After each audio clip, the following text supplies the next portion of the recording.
I start with this from Hopkins, a sonnet so familiar that as I give it, some of you might be tempted to sing along. It's the Windhover, and I note particularly the epigraph, to Christ our Lord. I caught this morning, morning's minion, kingdom of daylights, dauphin, dappled dawn, drawn falcon in his riding, of the rolling level underneath him, steady air, and striding high there, how he rung upon the rein of a wimpling wing in his ecstasy, then off forth on a swing, as a skate's heel sweeps smooth on a bow bend, the hurl and gliding rebuffed the big wind. My heart in hiding stirred for a bird, the achieve of, the mastery of the thing. Brute beauty and valour and act, oh, air, pride, plume here, buckle, and the fire that breaks from thee, then a billion times told lovelier, more dangerous, O my chevalier. No wonder of it, sheer plod makes plough down Celan shine, and blue bleak embers, ah my dear, fall, gall themselves and gash gold vermilion. It's not my intention to talk in detail about this poem, but to offer it as my first example of poetry's raw truth. This is not a truth that stands in opposition to untruth. It is rather a form of revelation that requires the reader, and that's you, not just to see things anew, see them fresh, thanks to the way you work on the poem, but to reinterpret those things, thanks to the way the poem works on you, or will, if you let it. The Windhover is a devotional poem, but neither it nor the poet proselytizes. The truth I speak of lies in the way the falcon excites what seems a renewal of belief in the poet, in the way faith is rediscovered and asserted and confirmed. The poet talks to himself, while at the same time addressing a world where live both believers and pagans. But the raw truth doesn't reside with the poet. It is neither sermon nor salvation. It is the center, the engine of the poem's purpose and its sole possession. The fierce, ineluctable energy of Hopkins's sprung rhythm effects the transition from the glory of the bird riding the wind to the glory of the risen Christ. The poem is itself a truth both perceived and shared. Falcon, chevalier, the Christophanic vision. This is Hopkins, not me, but it is me when I read this poem. Hopkins's compositional music is crucial to a proper apprehension of the poem and gives emphasis to the tension between individuation and spiritual belonging. That is, to the certainty that the selfness of any object is the mark on it of divine creation. Put simply, you are yourself because you are God's. And in being entirely itself, the kestrel is evidence of the divine, a genuine example of numinous equivalence. The selfness of the object is apparent in that most mysterious of the late odes, Grecian urn. Keats's apparent, I stress, apparent notion of a less divine but still spiritual equivalence presents as an absolute that works through the particular. The urn offers a statement that presents as unarguable as truth. Beauty is truth, truth beauty. That is all ye know on earth and all ye need to know. One of the many problems that attend that statement is that neither quality, thus expressed, is able to describe itself except by repetition. Each wants to be perfection itself, rather than a means to perfection. And it might seem a high-risk strategy to define what is true by presenting truth itself as a means to that end. We get the feeling that argument in pursuit of proof would be a form of reductive gradualism. Beauty and truth are offered as absolutes. It might be concluded that the absence, or a form of deprivation, was on Keats's mind, that he knowingly sets up an equivalence that simply can't be proved. Beauty, no crucial definition to be had. Truth, no crucial definition to be had. It seems provocative. But when the lines are read more closely, we might find that Keats isn't really talking about equivalence at all. He's talking about reciprocity, and the outcome of that is a conundrum. That's all ye need to know, if ye can work it out. We might call it the riddle of the urn, in which beauty and truth do not describe each other, they are each other, or perhaps they have become each other. They don't define each other's selfness, they coincide in it. Keats's raw truth lies in a confrontation with truth itself. The falcon and the urn, each provides its own truth. And that is to be found not in exposition, not in a fog of attribution, but firmly and irreducibly in the poem itself, in its imagery, its language, its music. So the truth I have taken as my subject, what I've called the raw truth, is not that inhuman and unprovable condition that presents itself as an absolute, the truth and nothing but the truth, when, in truth, its multifarious versions, dependencies and applications put it beyond any recognizable definition. It might appear to offer itself to us as a kind of negative, the opposite of untruth, in the same way that white falsely offers itself as the opposite of black. But those definitions are obfuscatory and defensive, like the notion of a white book. And like a white book, they are oppressive if we take white to be typical of perfection. Think of a white bird on a blue sky. It's a version of absence, a version of perfection. Like a cutout, it doesn't muddy presence with detail. And with this negative whiteness in mind, we might conclude that the raw truth of white is that it is terrifying. In my collection, Legion, there's a poem titled Art, in which I speak of a painting in which white is all important. Here's the relevant passage, somewhat edited. Figures, this is people, human beings. Figures, say 3 or 4, half done in white on almost white, or something much like a bruise seeping up through the wash, so you might make out, if you stood side on to the thing, eye hollows, a nose, or a mouth saying, oh, oh, oh. And these few standing still, standing apart, but more at their backs, a hidden weight in the canvas.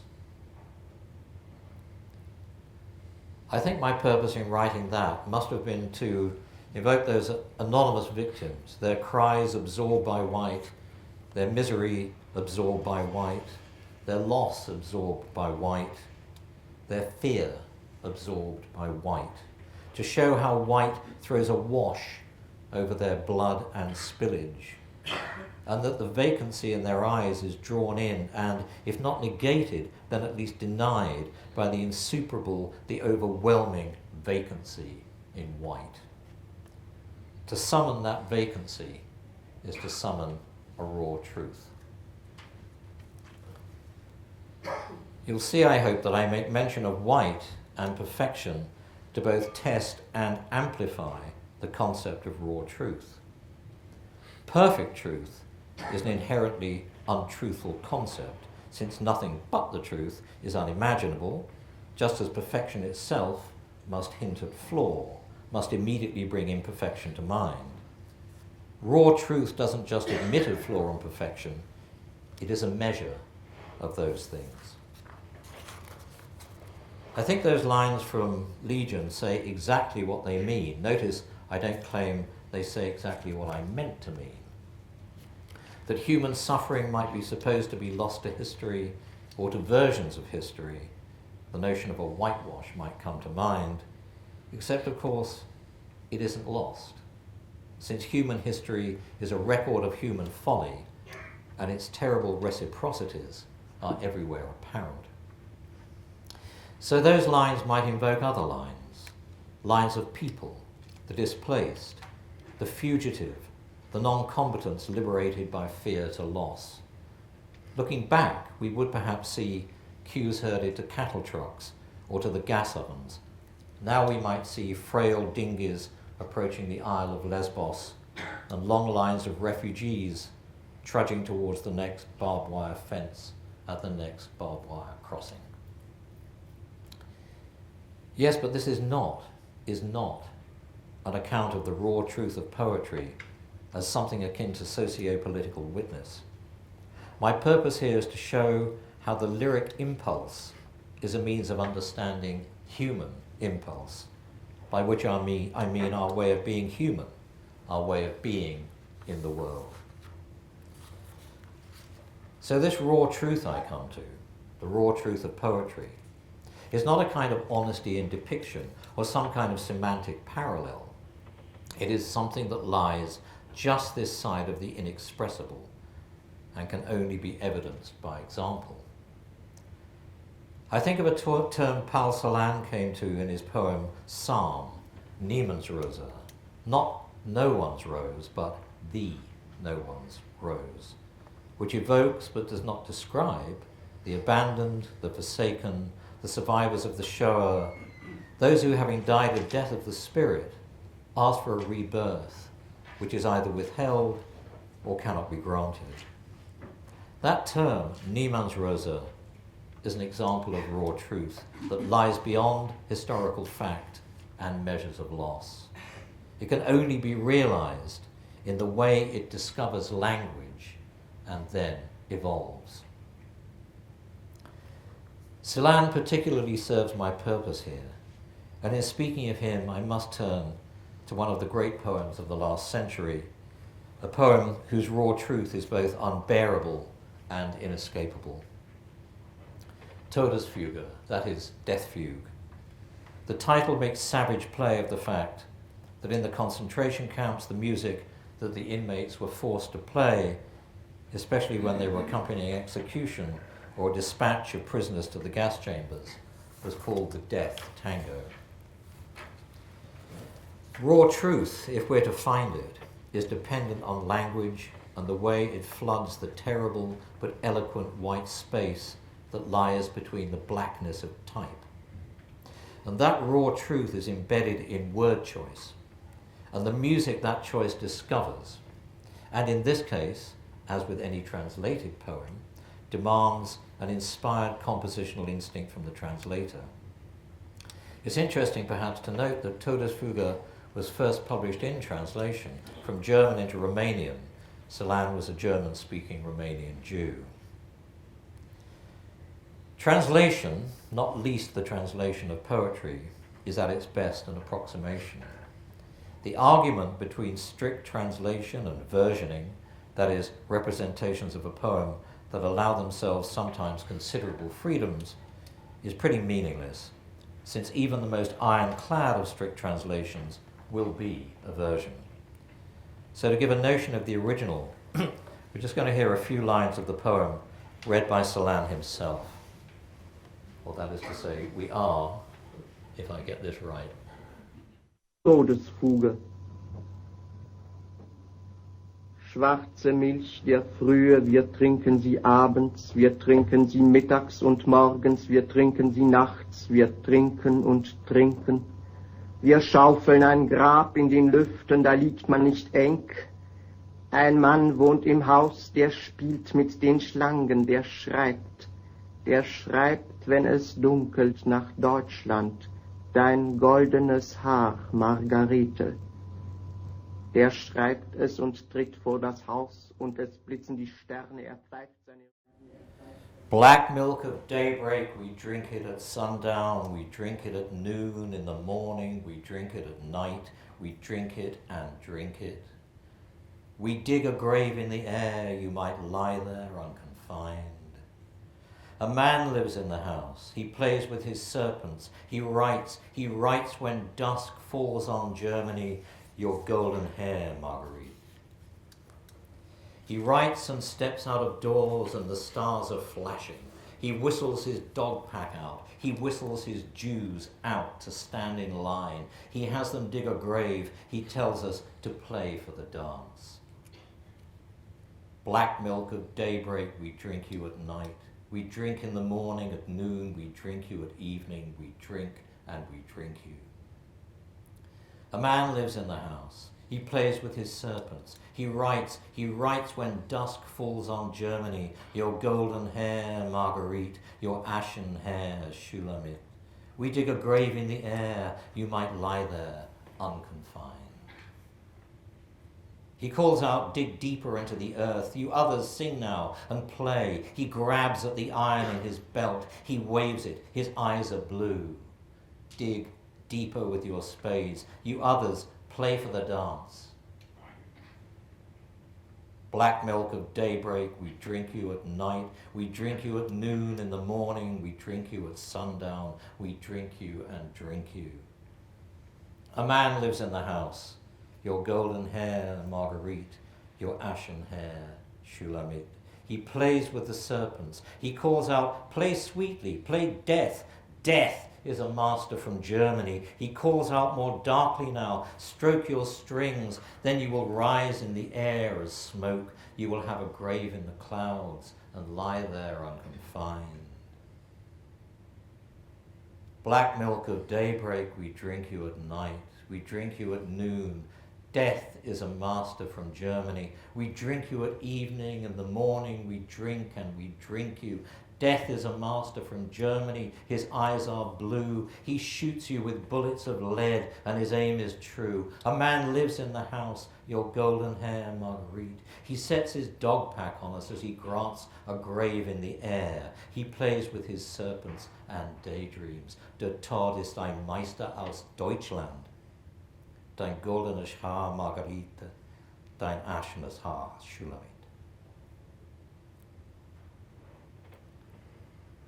I modified this translation of Celan's poem in order to give in German at the end the leitmotif lines you'll have heard me read in English, Dein goldenes Haar, Margarite, dein aschenes Haar, Shulamit. And more importantly, for my purpose, Der Tod ist ein Meister aus Deutschland.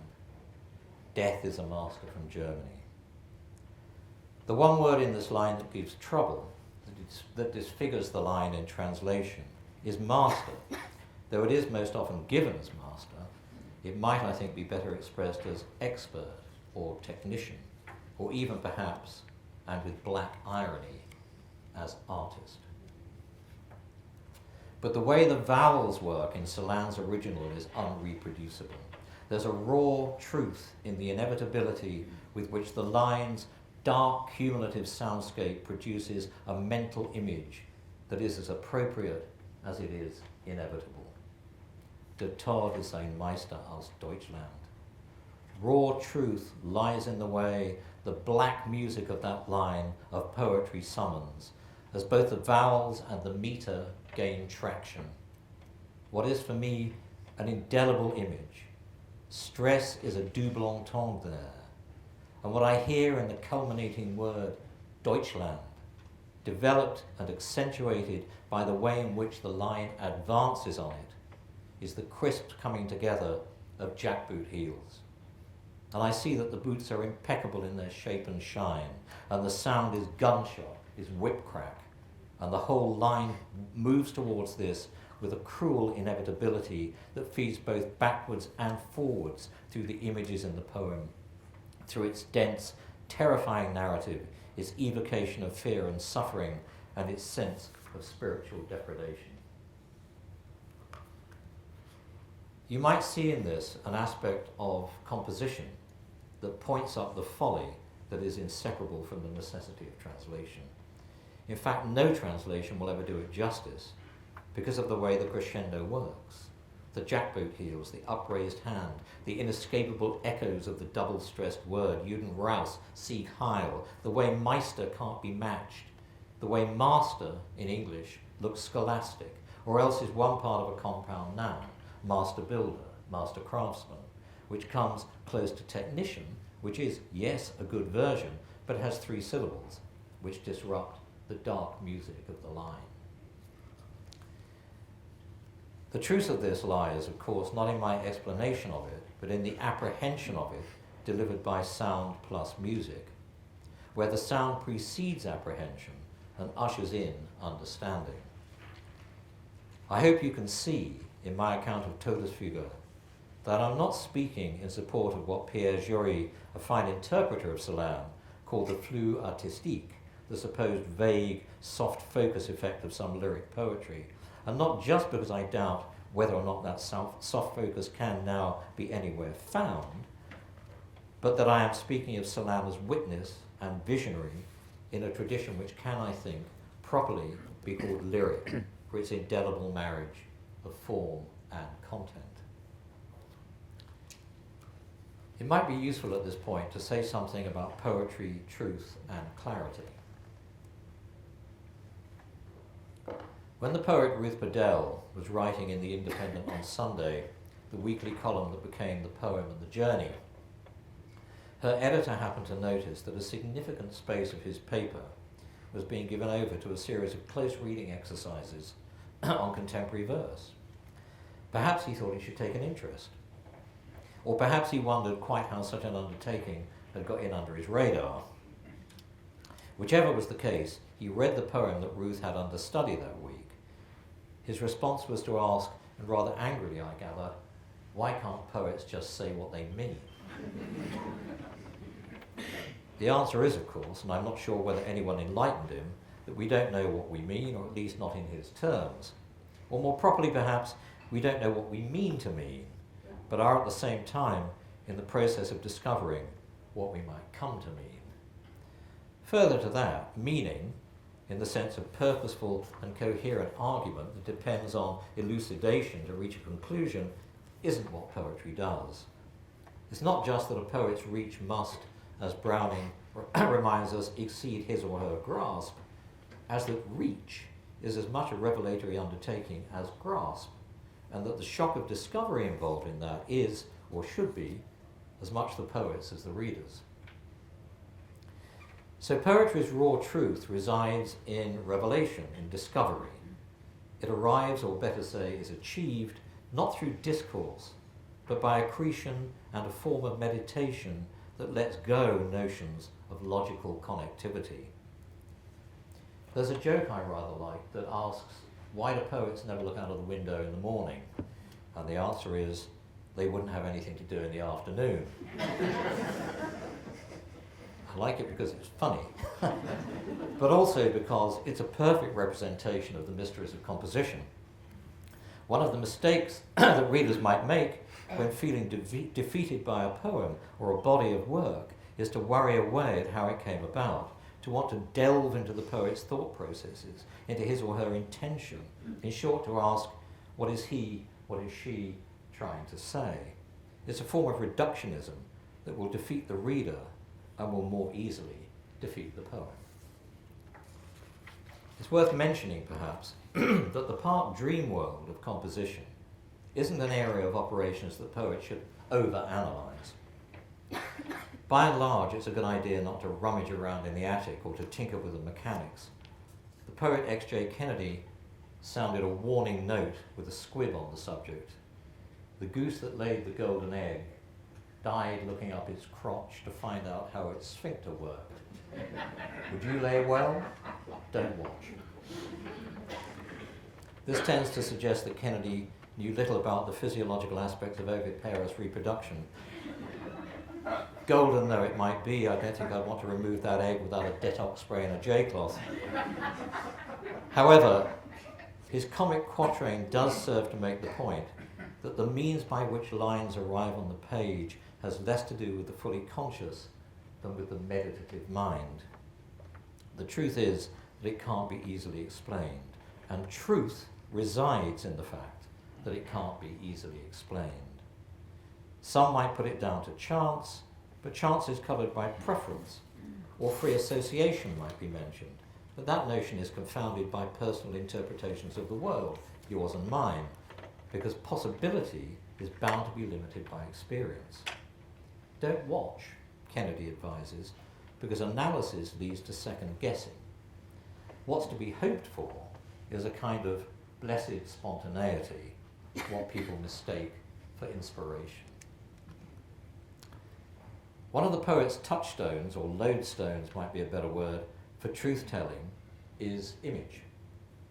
Language and music, word choice and pulse tend to be drawn to or by an image, which is why, as T.S. Eliot pointed out in his support of a notion of the objective correlative, a poem might have, perhaps should have, a strong effect on the reader before it is fully understood. Though the word understood here might be doubling for taken in, which is itself present in all four meanings: gathered, allowed, compelled, fooled. Go back to Todesfuge. To someone struggling with that poem, one would say, first fear, then understanding. Or more exactly, first fear, only then understanding. The raw truth is in the fear. It might bleed through to understanding and establish itself there, but that first shock, that instinctive apprehension, is retained as a dark music, which associative understanding might amplify, but can never displace. Image works in this way in Walter Benjamin's famous take on a painting by Paul Klee. His lines on Angelus Novus do not constitute a poem, nor are they a prose poem, that defiant oxymoron whose contradictions are self-evident and which in any case defies elucidation. In fact, one of the incidental observations that you might care to take away with you from this lecture is that there is no such thing as a prose poem. It's a notion borrowed from descriptions of, for example, dance as poetry in motion, from a pinpoint crossfield pass by Cesc Fabregas being hailed as poetic, from a description of a gourmet hamburger as poetry in a bun. I suspect, but can't be sure, that the term was invented by a critic, as with Impressionism and Cubism. No, Benjamin's adaptation of Klee's painting is a highly charged piece of lyric prose whose truth is served raw. This is what Benjamin wrote. A Klee painting named Angelus Novus shows an angel looking as though he is about to move away from something he is fixedly contemplating. His eyes are staring, his mouth is open, his wings are spread. This is how one pictures the angel of history. His face is turned toward the past. Where we perceive a chain of events, he sees one single catastrophe which keeps piling wreckage upon wreckage, and hurls it in front of his feet. The angel would like to stay, awaken the dead, and make whole what has been smashed. But a storm is blowing from paradise. It has got caught in his wings with such violence that the angel can no longer close them. The storm irresistibly propels him into the future to which his back is turned, while the pile of debris before him grows skyward. This storm is what we call progress.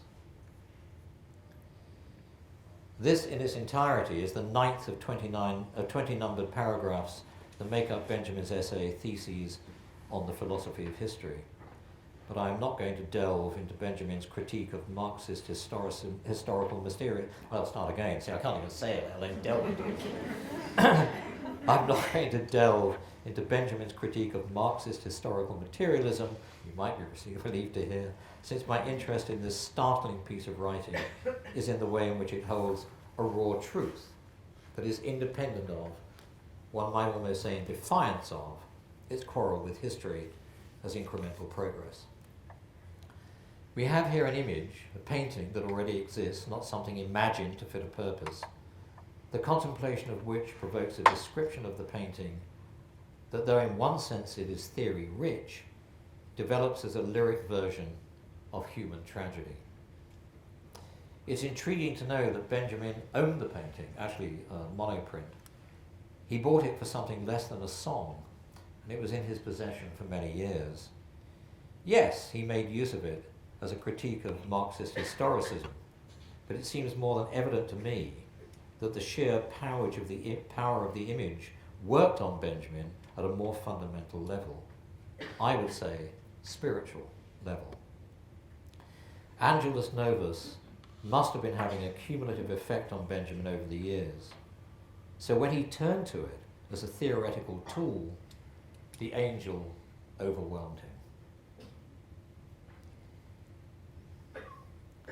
As an argumentative device, it does its work, but what Benjamin actually created, the compositional heft of his piece, has about it a raw truth that is as urgent and finely wrought as it was, for all we know, unexpected. It is of no small significance to note that these lines on the Angelus Novus were among the last he wrote.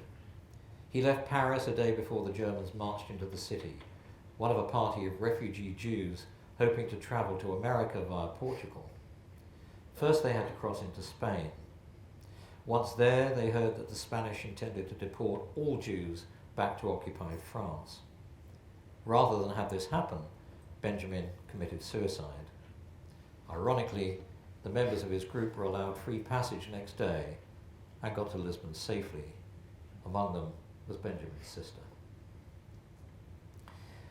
I mention this aspect of Benjamin's personal history because his compositional tone and mood when he wrote the ninth thesis must have been influenced by the fact that he was a Jew under effective sentence of death.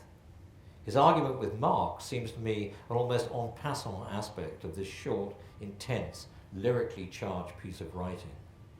Yes, we are given the point of view of the angel. Yes, that point of view is illustrative of the argument between a Marxist chain of events and a cohesive and cumulative view of socio-political progression. But Benjamin makes use of a vocabulary which is the stuff of raw truth, as he gives, under what can only be called lyric pressure, an account of the angel's predicament and the angel's unflinching view of mankind's predicament by means of a fierce, dark narrative that proceeds directly from heart to hand. Let's remind ourselves. The angel would like to stay to awaken the dead and make whole what has been smashed. But a storm is blowing from paradise. It has got caught in his wings with such violence that the angel can no longer close them. The storm irresistibly propels him into the future to which his back is turned, while the pile of debris before him grows skyward. These images, these imaginings, were terrifyingly appropriate to Benjamin at the time of writing, but had been no less terrifying, no less appropriate at other such moments in history, and are no less terrifying, no less appropriate to our recent history, to our present about to become history, and to our future, soon enough to pass into history. It is proper to say here what I previously said of Todesführer. First fear, only then understanding. In making my case for the lyric impulse as a conveyor of raw truth, it might be useful to present what stands in opposition to my argument, perhaps as a means of proving it. This is a form of polemical black ops, I suppose, but I make no apology. Some while ago, I was at a book launch. The venue was Tate Modern. As people were leaving, I spotted a friend, the poet Alan Brownjohn. Alan Brownjohn has a liking for brightly coloured suits. When I say brightly coloured, I'm not referring to a slightly outre pastel. I mean electric blue, fire engine red, acid green.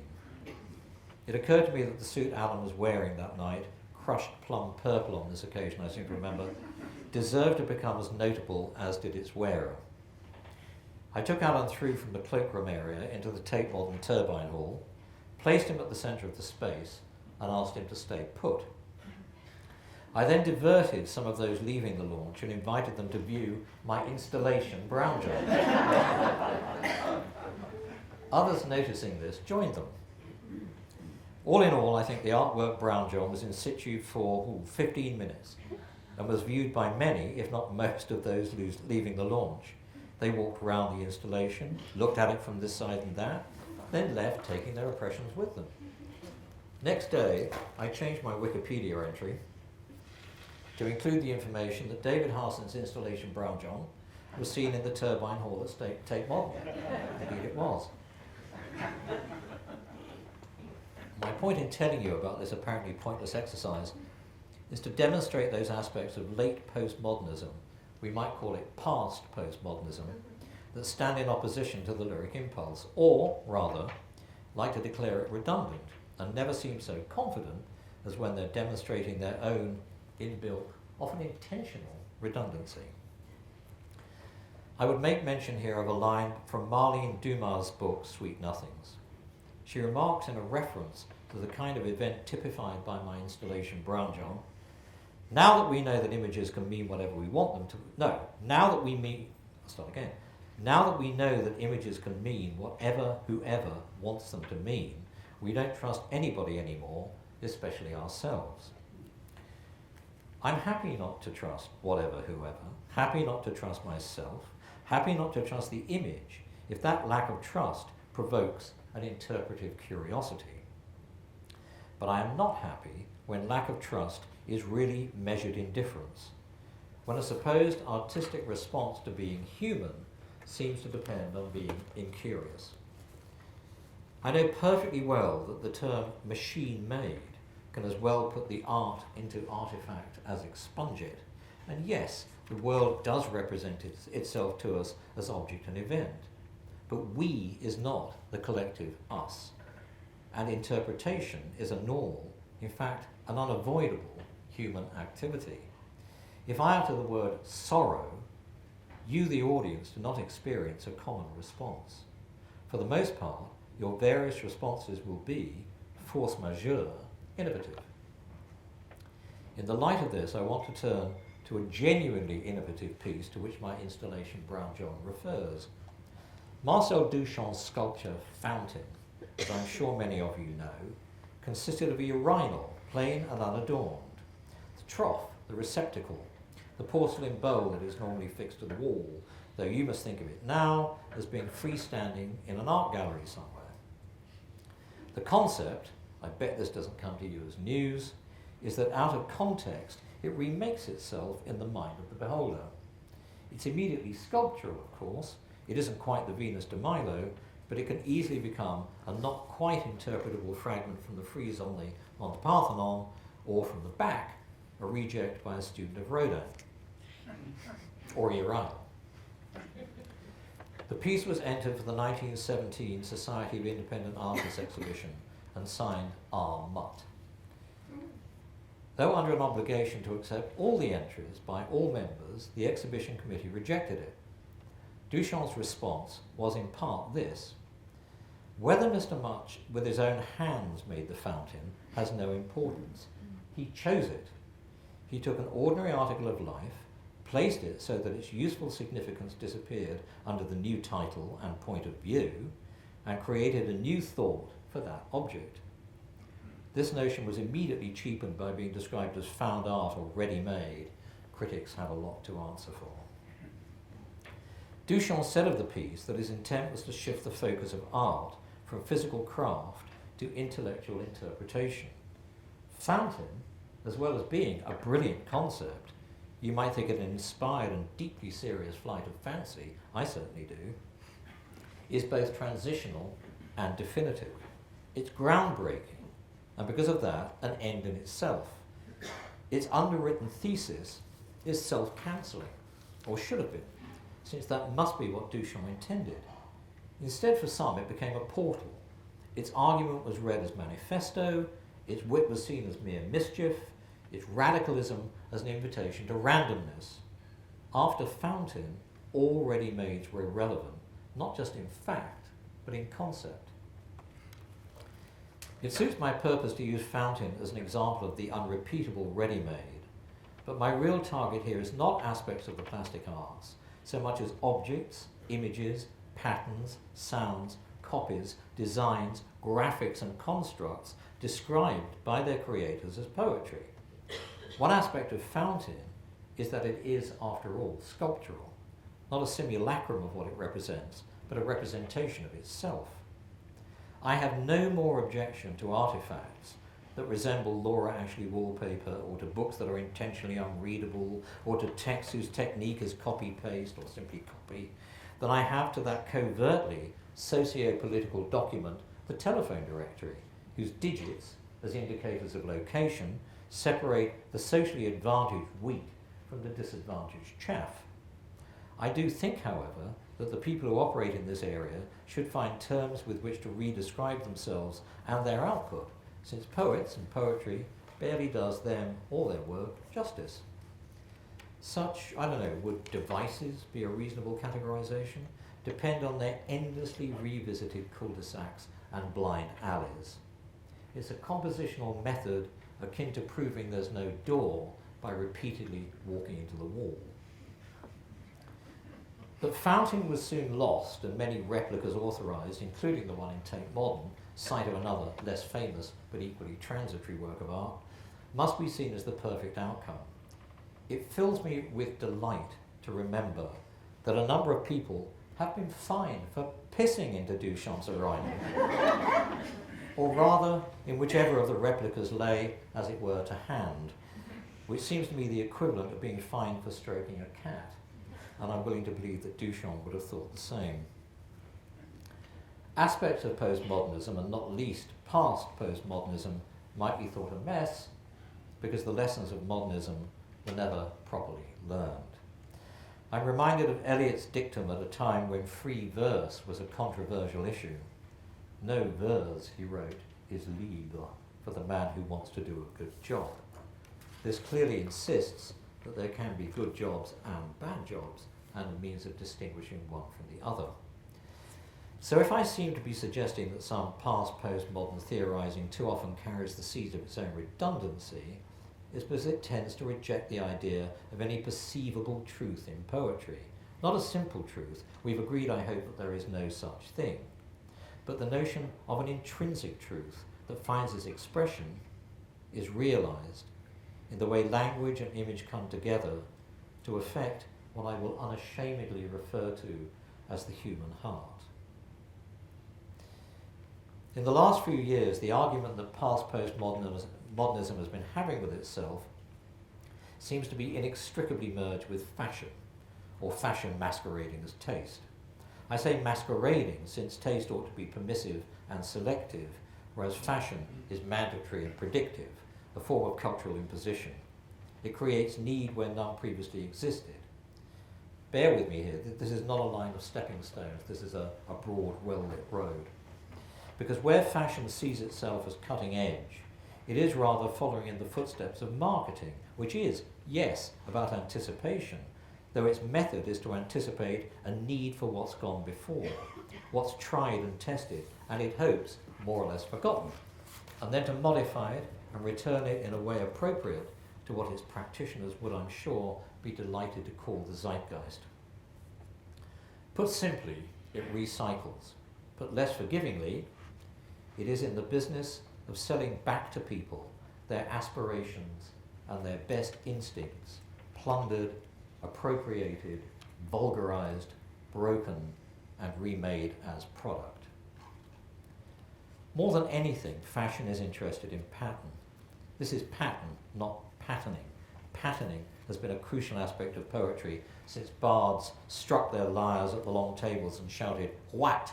which roughly translates as, "Put down your mutton and mead and pay attention, because I'm going to tell you a story that you don't know, but will half recognize." Patterning is as much so-called free verse as it is sonnet, villanelle, or sestina. That's what Eliot meant when he contradicted the notion of freedom in free verse. Pattern, conversely, is a process that either exploits or encrypts, or both exploits and encrypts the trivial. Past postmodern art, like fashion, is not radical, it's reactionary. It was Germaine Greer, I think, who pointed out that the work of Damien Hirst is peculiar-centric and that the significant art form of the 21st century is marketing. Of course, I can see that fragmentation as a technique might be a legitimate comment on cultural fragmentation. And I can hear a ghostly past postmodern voice saying, everything you say legitimizes what we're doing. A negative response to negativity is a cultural necessity. And it's an irony inasmuch as it self-describes. But negativity as an artistic response to negativity results in terminal negativity, a cultural black hole that draws off the energy and creativity on which poetry depends. I want to break off here just for a moment to make it clear that I am not speaking in defense of any poem that could loosely be called lyric. I'm painfully aware of the fact that a good deal of current poetry that might be thus described is ill-written, vapid, dull, and simple-minded. Nor is this an all-out attack on anything in poetry or any discipline that might be described as postmodern in the simple sense that it postdates modernism. Rather, what I'm proposing is a call to judgment. What I'm here calling to account, I suppose, might be a lazy, even a willful category error, where a piece of work is referred to as a poem because whatever it has now become, it had its origin in literature. This is, I think, a means to definition that might usefully involve nominative determinism and the politics of perception. What should this piece of work be called? What should be said of it? How might it best be regarded? In what sense is it a poem if its starting point wasn't in poetry and it has about it none of the characteristics of a poem? Might it qualify because it's short, because it exhibits pattern? Aha! Because it might as well be called that as anything else. Is it in some way a poem by association, in the same way that Cesc Fabregas's Crossfield Pass is poetry in motion, or the Hamburger poetry in a barn? To put it simply, I'm asking for unflinching critical rigour in all things. Because if a poem, so-called, or a school of poetry, so-called, need be judged only by rules that are self-defined and self-defining, then excellence is no longer an issue. The ill-written, the vapid, the dull, and the simple-minded are automatically validated. So in talking of the raw truth of poetry, I'm suggesting that the lyric impulse stands in opposition, and here's another risky statement, I mean in spiritual opposition, to the kind of past postmodernist construct that colludes with fashion or is directed by it, or is text but not poem while calling itself a poem, or believes it can be anything when anything includes being a poem, or in claiming to be a poem is pre-programmed to be anything but, or whose purpose is not just to ignore the essential properties of word choice, but to negate them, or, and this most of all, requires no response. So having taken that risk, and having made particular mention of response, I may as well take another. My quarrel with the brand of art, the brand of poetry that I've been describing here, is not that I think it trivial, quite the opposite. I regard it as dangerous, because it seems to me a view of human response and responsibility taken through the misted-up windows of the soul. And I call Hopkins as my witness to that. It declares against epiphany, against revelation, against emotional engagement. To those who speak only of form, not content, I would offer a reminder that when Todesfuge was included in post-war German anthologies of poetry, the school editions of those anthologies included a note to the teacher. It was that where Celan's poem was concerned, form should be taught, but not content. Which takes us directly back to the lyric impulse, and a poem that I first read when I was in my teens and which has lost none of its effective power. This is a 4-line Middle English fragment It's early 16th century, let's say. Western Wind.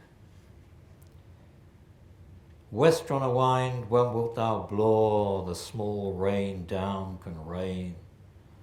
Christ, if my love were in my arms, and I in my bed again. I could say a lot about the way in which this poem works, how its dark music plays on the emotional scale, how it must have gone from heart to hand. But another, though not better, means of tapping into those qualities is to set it alongside what I've always thought of as a related poem, the first poem sequel, if you like, the Trois Courbes, also a poem most likely from the 16th century, though later poem than Westronna Wind. As I was walking all alane, I heard Trois Courbes making amain. The tane until the other did say, wha shall we gang and dine the day? In a hint yon old failed dyke, I wot there lies a new slain knight, and nane to ken that he lies there, but his hawk, his hound, and his lady fair. His hound is to the hunting gane, his hawk to fetch the wild fowl hame, his lady's ta'en another mate, so we may make our dinner sweet. Ye'll sit on his white house bane, and I'll pick out his bonny blue e'en. We a lock o' his golden hair will theek our nest when it grows bare. Many a one for him makes main, but none shall ken where he is gane. O'er his banes when they are bare, the wind shall blow evermore. The notion that the earlier poem informs the somewhat later account of the Trois Courbes looks right to me. The words tradition and canon coincide here. The extended narrative of the later poem is there, packed into that earlier, emotionally loaded quatrain. A knight, the very knight we find in the Trois Courbes, is lying mortally wounded on the field of battle. His throat is parched. Perhaps the human scavengers, those who rob the dead and the near dead, have come and gone. Now he lies where he fell, close by an earthen hummock, waiting for death. If it were to rain, just a gentle rain, not a downpour, he could open his mouth to the wet.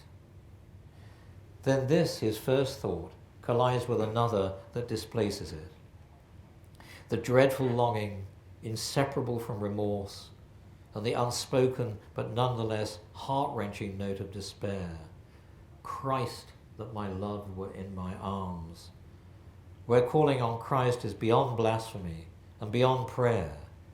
It is an expression of unparalleled wretchedness and sorrow and regret.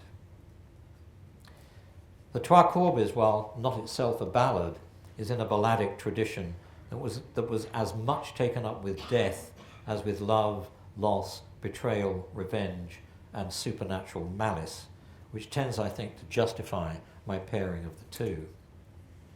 It should also be said that in the 16th century, death lay close to the bone, and it's in that apprehension of death that the raw truth of these poems resides.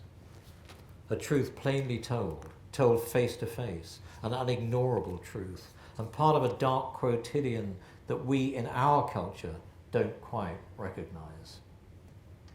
Timor mortis conturbat me, fear of death shakes my heart, would be a free translation. That response from the office of the dead, much used in English and Scottish poetry from medieval times on, not least in Dunbar's great poem, Lament for the Macas, is not for us the quotidian memento mori that it then was. Somehow we have managed to sideline death. It probably isn't a commercially viable notion.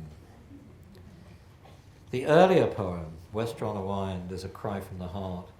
The bleak narrative of the other, a cold look not so much at death as at effacement. And each is a de profundis, from the depths, yes, but also to the depths. We register those raw truths along our nerve endings. I spoke earlier of poems going from heart to hand. There is a reciprocal effect, of course, when the poem goes from hand, that is, from the hand's work on the page, to heart.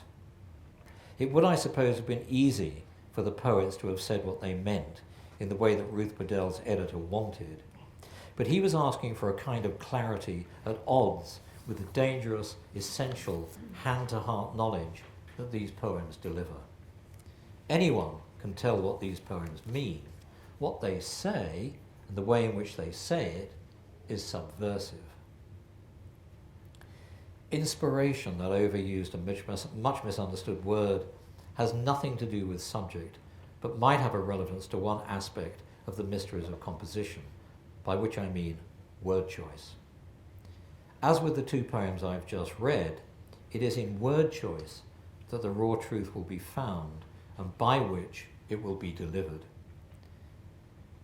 And the opportunities for choice will be whatever falls to hand. And what falls to hand will depend on what we call gift. There will be those who want to write poetry, those who to some extent can, and those whose depth of gift makes what they write unignorable. Gift is not quantifiable, can't be acquired, and while it can be developed and encouraged, can't be taught. In that sense, poetry is not democratic. When talking of the way in which raw truth might be told and apprehended, we need to look more closely at the business of compositional instinct.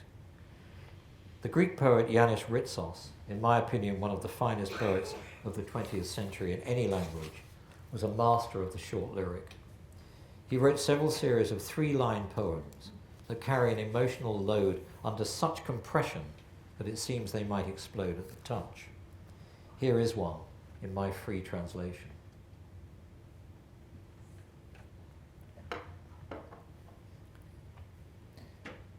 The sun finally reaches the backroom window. Someone shouts outside in the street. These things are different to the loveless. 3 apparently simple statements, none of which in fact is simple. This fierce little meditation delivers a truth that is indeed raw. It speaks of lack as a form of disorientation. It suggests that sadness can go so deep that it warps the material world, and describes how loss is more than simple deprivation, that it fractures perception. Think of those times when you've been afflicted by a minor illness, of how that affects, however slight the disruption, what we otherwise perceive as aspects of the real, how it challenges our sensory intake, how it sets us at odds with our immediate surroundings, and so also with ourselves. The perceptual dislocation that Ritsos indicates is, yes, minor, and the events, the sun on the window, a shout coming up from the street, entirely commonplace. But it is precisely that triviality that provokes the depth of response that the lines summon, and the depth of sadness too. The poem speaks to human loss, to human deprivation, to a shrinkage of the soul which might prove irreversible. Raw truths. In coming to this poem, we encounter a little explosive device, packed and primed. Its power is, or should be, apparent immediately, and its emotional depth felt and understood before the lines come under analysis. Just as compositional instinct provoked it, so instinct will find it. The business of understanding preceding analysis is crucial to the way raw truth is perceived in the poems of which I've made mention. One of the essential things about the Ritsos tristich, one of its defining qualities, one of the defining qualities, I think, of the best in lyric poetry, is that it simply couldn't be said any other way. In other words, the poet is saying exactly what he means, because meaning is inseparable from method. Here's another example of that, a poem where mood, tone, and word choice persuade us that what we read, what we hear, is what's meant, that the poem is irreducible, that its raw truth can only be found only be felt when we take the poem on its own terms. It comes from Lavinia Greenlaw's collection, The Casual Perfect, and the poem is called The Literal Body.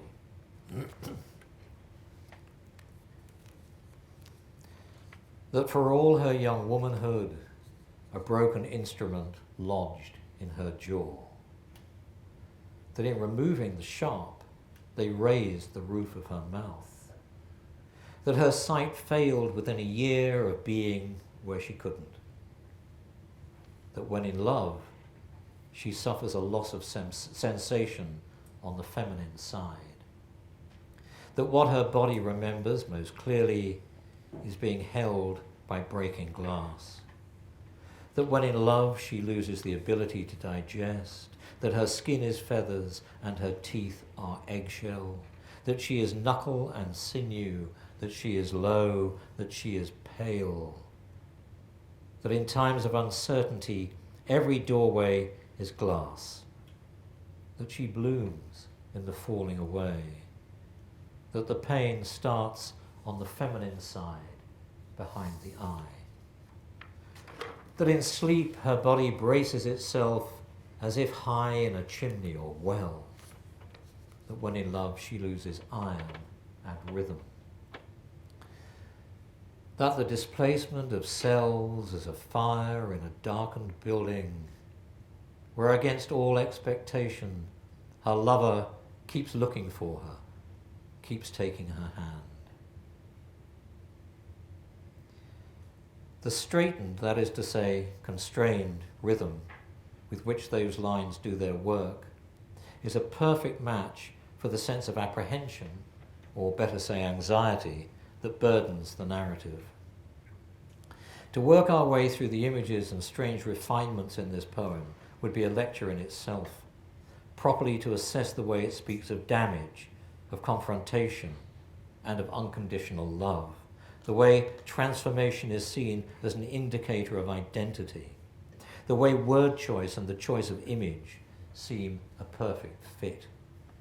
Enough to say that the raw truth in this poem, which could be mother to daughter, could be self to self, could be a fictional means to a discovered end, lies in the way disparate images come together to make an episodic progression that can't be contradicted or compressed or unlearned. It is, as it states, a poem about young womanhood, about growth, about change, about difficulty. I take it as a sort of litany in which the complexity and the perils of what we call the commonplace are set out for all to see. And like Ritsos's three-liner, it can't be said any other way.